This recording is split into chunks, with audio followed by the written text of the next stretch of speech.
Assalamualaikum warahmatullahi wabarakatuh. Welcome back to Bisik, Bincang Sehat Asik. Bersama saya Fiona dari instalasi PKRS RSUD Kota Dumai. Bertepatan dengan Hari Kesehatan Gigi dan Mulut, kita akan ngebahas tentang perawatan saluran akar gigi. Untuk itu telah hadir narasumber kita pada hari ini. Beliau adalah Dr. Gigi Imelda Darmawi, spesialis konservasi gigi. Selamat pagi dok, apa kabar? Selamat pagi, assalamualaikum. Alhamdulillah baik. Terima kasih ya dok ya telah berkunjung ke podcast Bisik pada hari ini. Sama-sama. Nah, sebelum kita membahas tentang tema kita nih ya dok ya, tentang perawatan saluran akar gigi, mungkin masih banyak masyarakat kita yang belum familiar nih dok dengan sebutan spesialis konservasi gigi dok. Boleh dijelaskan terlebih dahulu nggak dok? Apa itu dok spesialis konservasi gigi dok? Oke, baik. Terima kasih untuk Bisik udah mengundang saya di podcast ini. Punyanya gawinya RSUD ya, RSUD Kota Dumai yang dikenal sekarang dengan Rumah Sakit Umum Daerah Dr. Suhatman Mars. Oke, baiklah. Saya Dr. Gigi Imelda Darmawi, spesialis konservasi gigi, di mana saya bekerja sebagai dokter gigi di bidang kesehatan gigi, terutama khusus untuk menjaga gigi. Seperti kata dari konservasi, kita tahu konservasi itu untuk menjaga atau melestarikan atau mempertahankan. Jadi kita di konservasi ini bagaimana gigi tersebut kita pertahankan walaupun dengan lubang yang sedikit, walaupun dengan lubang yang besar, tapi tetap didukung dengan jaringan periodontal daripada gigi itu tetap bagus untuk gigi bisa tetap dipertahankan. Makanya kita disebut dengan konservasi gigi. Oke dok, jadi konservasi gigi ini lebih kepada mempertahankan si gigi ini ya dok. Iya. Lalu kondisi gigi seperti apa nih dok yang masih bisa dipertahankan? Karena masyarakat kita lubang dikit giginya atau agak besar dikit, cabut aja lah daripada Sakit, masalah nggak gitu. mau masalah cabut. Nah. Oke. Kalau kita di konservasi, yang penting pertama jaringan pendukungnya dulu itu bagus. Jaringan pendukung ini maksudnya gusi ya. Kalau masyarakat umum tuh taunya gusinya oke. Terus mahkotanya itu masih bisa nanti untuk ditambal atau kita ditumpat kembali. Atau tinggal sedikit pun masih oke. Nanti ada tahap-tahapnya itu ada. Jadi gigi yang mana bisa dipertahankan adalah gigi yang berlubang dan mahkotanya masih ada, kemudian gusinya masih bagus.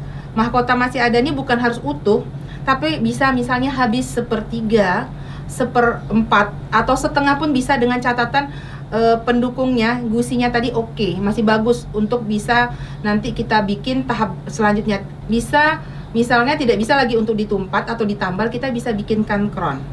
Begitu. Oh, gitu. Asalnya di gusinya berarti ya dok ya?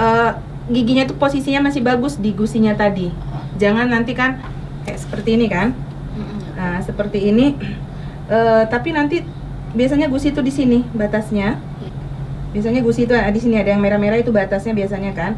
Tapi kalau gusinya sudah turun ke bawah, sudah terlihat akar yang biasa gusi menutupi akar itu sudah terlihat, itu kemungkinan untuk kesembuhannya kurang bagus, hasil akhirnya kurang bagus. Oke. Kalau kasus apa aja nih dok yang biasanya bisa ditangani oleh konservasi gigi dok?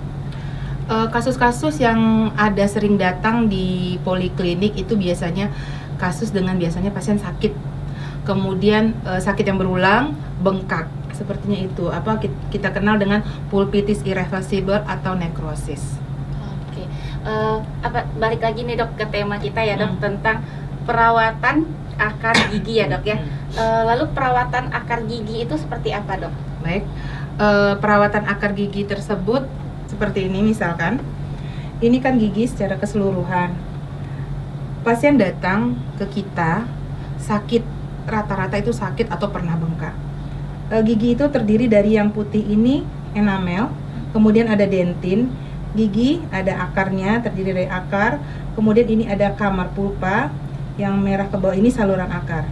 Jadi yang disebut perawatan gigi itu adalah melakukan perawatan pada saluran akar yang kita kenal kalau kita di poli kita sering bilang sama pasien PSA, perawatan saluran akar. Jadi yang dirawat tuh saluran akar, di mana saluran ini mengalami infeksi, itu yang menimbulkan rasa sakit. Jadi gimana kita menghilangkan rasa sakitnya? Kita harus bekerja mencapai akses sampai di sini. Kita buang semua infeksinya ini, kita bersihkan. Kemudian apabila tidak ada keluhan, dengan obat-obatan yang kita masukkan, kita tutup kembali, baru kita bisa tambal kembali atau tumpat kembali. Itu yang dikatakan perawatan saluran akar. Biasanya berarti yang pasien ini datangnya sakit dulu ngeluhnya gitu ya dok, untuk perawatan saluran Perawatan PSA tadi ya ya. dok ya? Ada datang dengan sakit, baru sakit berulang hilang timbul. Ada tidak pernah tapi gigi berlubang. Terus tidak pernah tapi pernah bengkak. Biasanya itu rata-rata. Biasanya berapa lama dok yang waktu yang kita butuhkan untuk melakukan perawatan gigi ini dok? Kalau perawatan itu kita kunjungan, biasanya kita hitung kunjungan itu.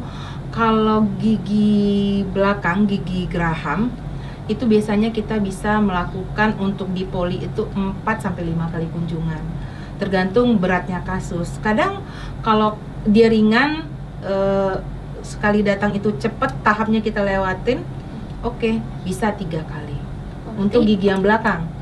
Kalau yang di depan dok? Kalau gigi depan bisa 2 kali, tergantung beratnya kasus. Tapi rata-rata di situ gigi depan itu bisa 2 kali, gigi belakang itu bisa 4-5 kali. Tapi saya mau tekankan di sini, yang dikatakan perawatan itu sampai selesai saya tutup itu perawatan. Untuk penambalan itu tidak masuk perawatan, itu udah di bagiannya penambalan. Jadi nanti kan ada pasien kita, nanti kita ketemu lagi untuk pertemuan berikutnya, itu untuk penambalan ya. Atau nanti kita kirim balik ke vaskes kalau kita pasien BPJS.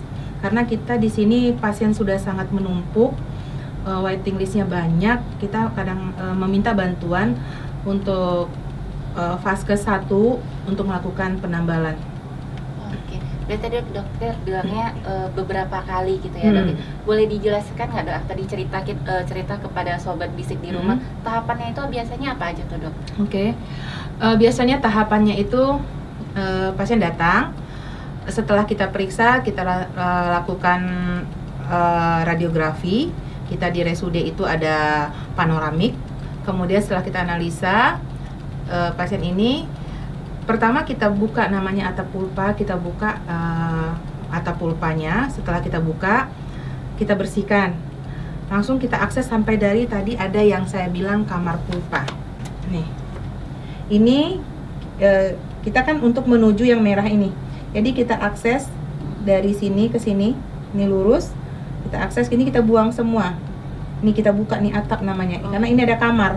Ini kayak gini ruangan nih, ini kamar, ada atapnya. Atapnya kita buka untuk mencapai ruangan ini. Nah, setelah sampai di ruangan ini, kalau misalnya pasien masih ada rasa sakit, kita masukin obat untuk matikan saraf. Kalau pasien tidak ada rasa sakit, kita lanjut. Kita akses terus sampai ke sini, kita ukur panjang kerjanya. Setelah kita dapat panjang kerja, kita cuci, kita bersihkan. Kayak kita cuci baju, bilas, cuci gitu kan. Bilas, cuci sampai bersih dengan bahan-bahan yang sudah ditentukan. Kemudian kita masukkan bahan untuk steril. Setelah kita masukkan bahan steril, kita biarkan dulu. Memang itu waktunya lama, memang itu minimal itu sebulan kita. Jadi bukan pasien kok lama sekali gitu. Memang obatnya harus bekerja, masanya harus bekerja. Nah, setelah selesai, pasien datang lagi. Apabila tidak ada keluhan, kita bersihkan kembali. Kemudian kita isi. Ini yang merah tadi ini kita isi semuanya dengan bahan pengisian permanen. Itu sampai situ selesai. Itu namanya perawatan saluran akar. Tapi kok ini nggak masuk? Tidak, ini masuknya di bagian restorasi atau tambalan atau tumpatan. Baru kita tambah. Jadi cukup lama juga perawatan ini ya dok ya, PSA ini.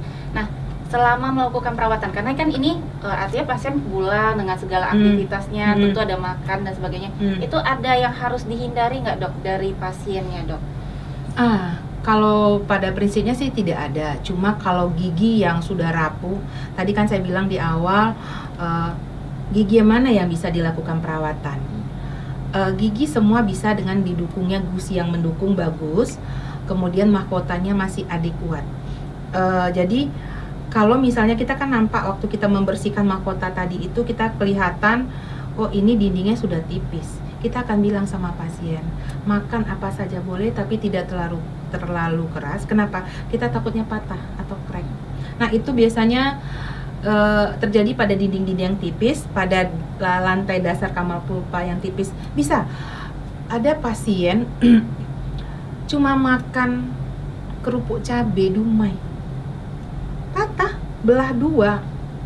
Karena sebenarnya udah rapuh gitu. Iya, di situ dia. Tapi sedangkan saya tipenya penasaran kenapa nggak dicoba dulu, tapi dengan izin pasien ya, yuk kita coba yuk. Walaupun di hati saya sudah bergetar ini, saya bilang, saya pesan sama pasien dijaga ya, karena kalau seandainya dia patah atau crack, ada yang bisa diselamatkan, ada yang tidak.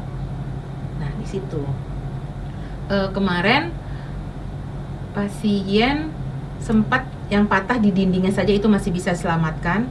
Ada memang itu pertemuan, tinggal 1 kali pertemuan lagi terakhir itu patah belah 2. Dia cuma makan ikan serai. Oh. Nah saya kan tapi itu ada kasusnya. Pak gigi ini sudah beberapa kali ditangani sama dokter sebelumnya. Datang ke saya pun sudah bilang dijaga, tapi memang sudahlah qadarullah ya. Ya mau gimana lagi gitu. Oh, berarti memang nanti dokter akan menyampaikan juga ini boleh, ini tidak, tergantung dari kondisi si pasiennya ya dok. Biasanya kalau gigi dengan sudah perawatan berulang itu dinding semuanya itu kan makin tipis, baik dinding saluran, dinding mahkotanya itu makin tipis. Kita sudah sering mewanti-wanti tolong dijaga. Oke. Nah, pada kasus nih dok, seseorang mungkin memiliki gigi berlubang yang cukup besar dan mahkotanya tinggal sedikit itu dok. Apakah ini masih bisa dilakukan perawatan akar gigi dan kemudian giginya bisa balik lagi seperti semula ditambal dan ini dok? Oke. Tadi kan mahkotanya yang tinggal sedikit. Ya. Kita kembali ke cerita di awal. Asal jaringan gusinya tadi itu oke, dan kita dapat mengakses ke salurannya tadi itu oke, nggak apa-apa. Ini kita perawatan. Nah, tapi mahkotanya tinggal sedikit. Bagaimana? Itu yang jadi nanti beban lagi. Ini pasien udah kita rawat, toh nanti gimana nih terakhirnya? Kita harus sampaikan ke pasien bahwa ini mahkotanya tinggal 1/4. Untuk ditambal langsung itu tidak mungkin. Kita carikan solusi. Solusinya itu biasanya dengan memakai crown. Itu biasanya dengan memakai crown, tapi dengan ditambahkan dengan pemakaian pasang. Nah, terakhir nih dok, apa yang mungkin harus dilakukan nih gitu ya dok oleh sobat bisik yang di rumah agar memiliki gigi yang sehat? Oke. Sebenarnya itu untuk memiliki gigi yang sehat itu simple sebenarnya. Kalau saya udah mempelajari untuk diri saya sendiri, saya tuh menerapkan 4 hal. Yang pertama itu saya memakai bulu sikat gigi dulu yang lembut atau super lembut, kemudian pasta gigi yang tidak mengandung deterjen, cara sikat gigi, terus waktu sikat gigi. Menurut saya ini yang diterapkan. Kemudian apabila kita kan suka makan di waktu makan, kita makan pagi nih, nanti maupun kita yang pekerja, ibu rumah tangga atau anak-anak pun nanti kan ada keluar main makan lagi. Nah seharusnya kan itu diperbanyak minum air putih. Kalau mungkin di rumah, orang yang di rumah bisa gosok gigi lagi. Oke. Nah itu anak-anak, kita kan banyak tuh ke anak-anak nih, dah dia kurang, nanti dia minum yang manis-manis, jadi makin lengket lah semuanya di gigi. Jadi itu ditambah dengan konsumsi air putihnya lebih dan dikumurkan. Kembali saya yang 4 ini kalau dijaga semua, seperti waktu sikat gigi itu setelah makan pagi, kemudian sebelum tidur malam, itu penting. Dan cara sikat gigi itu juga mempengaruhi, karena cara sikat gigi yang salah itu banyak membuat giginya rusak. Itu sekitar umur 30-40 itu sudah mulai. Nah itu banyak nanti giginya mulai sakit, awalnya ngilu. Itu aja sih. Oke. Tadi dokter sempat bilang cara sikat gigi yang salah dan benar, kan bisa secara garis besar aja dok, yang benarnya itu yang seperti apa dok? Kalau saya sih senangnya ngomong ke pasien, cara Upin Ipin sebenarnya. Saya gitu simple gitu. Sebenarnya cara sikat gigi itu ya mungkin di sekolah-sekolah ada ya, mungkin dari puskesmasnya datang melakukan peninjauan. Itu biasanya cara sikat gigi itu pada prinsipnya gampang, simple. Kalau gigi depan tuh atas bawah saja, tapi tidak ditekan.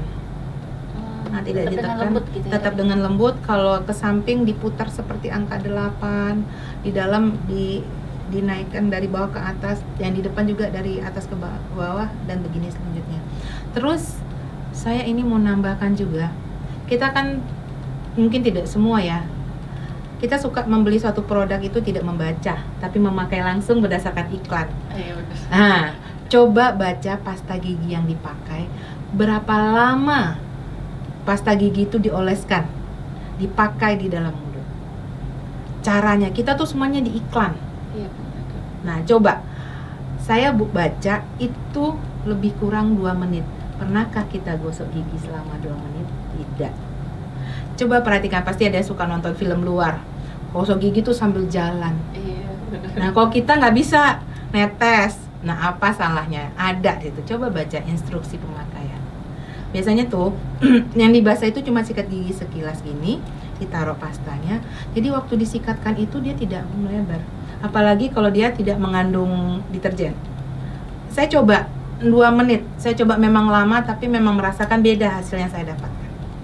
Kita langsung Sat, dah selesai. Yang penting semua daerah Sudah. sampai gitu ya. Ternyata waktunya 2 menit. Kalau saya baca, ada satu produk saya baca, oh, saya bilang gitu.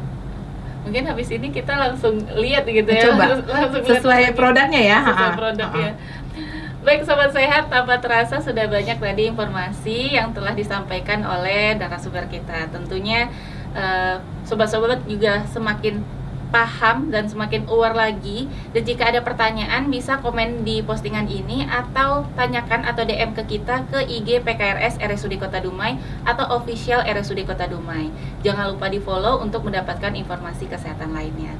Terakhir nih Dok, sebelum kita tutup ada closing statement nggak Dok terkait peringatan Hari Kesehatan Gigi dan Mulut ini Dok? Oke, untuk Hari Kesehatan Gigi dan Mulut, saya ingin menyampaikan gigi sehat, hidupmu pun pasti sehat. Oke, singkat, padat, jelas ya. Oke. Sobat sehat atau sobat bisik ya. Dari tadi salah terus. Nah, tentunya ini sangat bermanfaat bagi masyarakat Dumai yang ingin melakukan perawatan saluran akar. Silakan datang ke RSUD Kota Dumai. Saya mewakili narasumber dan juga kru mengucapkan terima kasih. Assalamualaikum warahmatullahi wabarakatuh.